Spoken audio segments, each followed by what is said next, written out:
Jeffrey Epstein once moved among the rich and famous, a multi-millionaire financier with connections to the world's most powerful.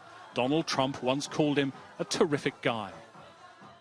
It was in a jail cell in Manhattan that he apparently took his own life. He was taken to hospital where he was pronounced dead. It's believed he wasn't on suicide watch, despite an apparent attempt to take his own life last month.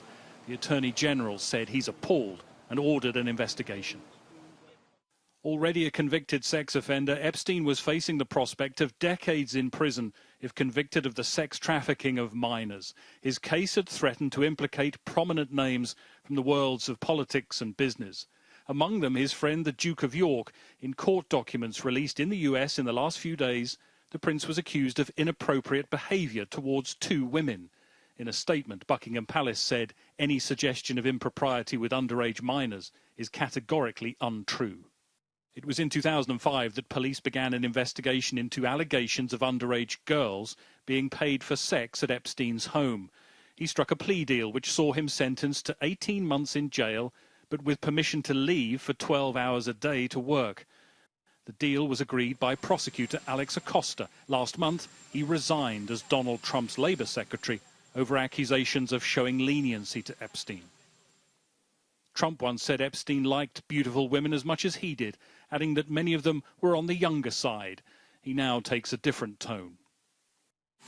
I was not a fan of Jeffrey Epstein, and you watched people yesterday saying that I threw him out of a club.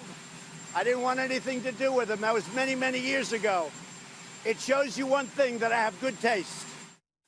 By then, Epstein was back in custody, facing charges of trafficking dozens of young girls for sex. His death has left lawyers for his accusers with serious questions.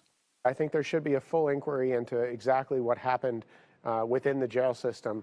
I think that given the number of people that were exposed just in the public release of documents that occurred this past Friday, should draw some pause as to whether or not, in fact, this was a suicide or whether someone actually got to him.